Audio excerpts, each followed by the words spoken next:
ஏஆல் இன்னைக்கு வீட்லேயே எப்படி மொறு மொறுன்னு கேஎஃப்சி கடையில் கிடைக்கிற மாதிரி பண்ணுறது அப்படின்றது பார்க்கலாம் வாங்க. ஒரு அரை கப் அளவுக்கு மில்க் எடுத்திருக்கேன். அது கூட சால்ட், பெப்பர் இது மட்டும் சேர்த்து ஃபஸ்ட்டு வந்து வாஷ் பண்ண சிக்கனை வந்து அதுக்குள்ளே போட்டு நல்லா டிப் பண்ணி மில்க் வந்து எல்லா இடத்துலையும் படுற மாதிரி நான் லெக் பீஸ் எடுத்துருக்கிறதால நல்லா வந்து சைடில் ஒரு 3-4 கீரல் வந்து போட்டிருக்கேன். ஏன்னா அப்போ தான் வந்து இந்த மில்க்கும் உள்ளே போகும். அதே மாதிரி நம்மளோட கார்ன்ஃப்ளோர், மைதா எல்லாமே வந்து உள்ளே போகும் லெக் பீஸில் பண்ணுறதுனா. இப்போது பேலன்ஸ் மில்க் இருக்கு இல்லையா, அதில் 2 டீஸ்பூன் அளவுக்கு மைதாவும் 1 முட்டை வந்து எடுத்திருக்கேன். இதை வந்து நல்லா மிக்ஸ் பண்ணிக்கலாம். அது கூட ஜிஞ்சர் பவுடர், கார்லிக் பவுடர் தனியாக இருக்கும். அதுக்கப்புறம் பப்ரிக்கா அந்த பவுடரும் இருக்கும். இது 3மே வந்து சேர்த்தா பெஸ்ட்டு. அப்படி இல்லை அப்படின்னா நீங்கள் கொஞ்சம் கரம் மசாலா கூட சேர்த்துக்கலாம். நம்ம வீட்டிலேயே பண்ணுறதால இதெல்லாம் அவாய்ட் பண்ணிவிட்டு கரம் மசாலா இருந்தால் சேர்த்துட்டு கொஞ்சமாக காஷ்மீர் ரெட் சில்லி வந்து கலருக்காக சேர்த்துடலாம். 2 டீஸ்பூன் அளவுக்கு ஜிஞ்சர் கார்லிக் பேஸ்ட்டும் வந்து சேர்த்துருக்கேன். இப்போது இதுலேயும் கொஞ்சம் பெப்பர் வந்து சேர்த்துக்கலாம். பெப்பர் அண்ட் சால்ட் வந்து சேர்த்துட்டு லம்ஸ் இல்லாத அளவுக்கு நல்லா இந்த மாதிரி மிக்ஸ் பண்ணிக்கலாம்.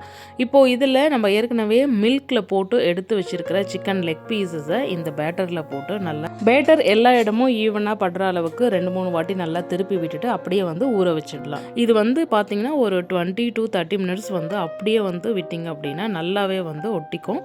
அது இல்லாமல் இதை வந்து ஃப்ரிட்ஜில் வந்து எடுத்து வச்சிடலாம். அதாவது ஃப்ரீசரில் வைக்க தேவையில்லை, ஃப்ரிட்ஜில் அது உள்ளே போட்டு எடுத்து வச்சிடலாம்.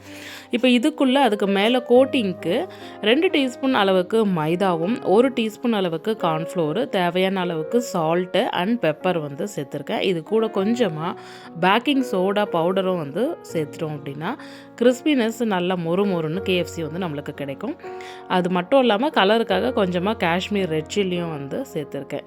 அவ்வளோதான். இப்போ நம்மளுக்கு மேலே கோட்டிங்க்கு தேவையான பவுடரும் வந்து ரெடி ஆகிடுச்சு.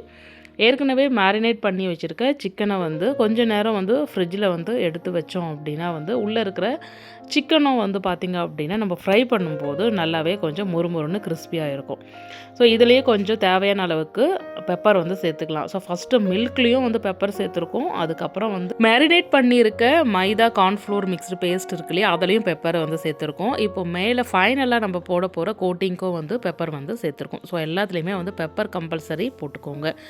1/2 hour கழித்து ஃப்ரிட்ஜில் இருக்க சிக்கனை வெளியில் எடுத்து நம்ம மிக்ஸ் பண்ணி வச்சுருக்க இந்த மைதா கார்ன்ஃப்ளோர் மிக்சர் இருக்கு இல்லையா, அதில் வந்து நல்லா போட்டு கோட் பண்ணிவிட்டு அதை வந்து நல்லா ஆயில் வந்து நல்லா சூடு பண்ணிவிட்டு அப்புறம் மீடியம் ஃப்ளேமில் வச்சுட்டு இப்போ இந்த சிக்கனை வந்து போட்டுருங்க. ஏன்னா ஹை ஃப்ளேமில் வச்சு அப்படியே போட்டோம் அப்படின்னா ஃபுல்லாக எல்லாமே கருகிடும். நான் பிரெட் கிரம்ஸ் வேறு சேர்த்துருக்கேன். அவ்வளோதாங்க. நல்லா குக் பண்ணி மீடியம் ஃப்ளேமில் வச்சு கொஞ்சம் நேரம் குக் பண்ணோம் அப்படின்னா நல்லா மொறுன்னு கேஎஃப்சி வந்து ரெடி ஆகிடுச்சு. எப்படி இருக்குன்னு பாருங்கள். இதுக்கப்புறம் நம்ம கடைக்கு போயிட்டு கேஎஃப்சி வாங்க தேவையில்லை, வீட்லேயே பண்ணலாம். ட்ரை பண்ணி பாருங்கள் எப்படி இருக்குன்னு சொல்லிட்டு செஞ்சு பார்த்துட்டு ஒரு வாட்டி வந்து கமெண்ட் பண்ணுங்கள். Stay tune.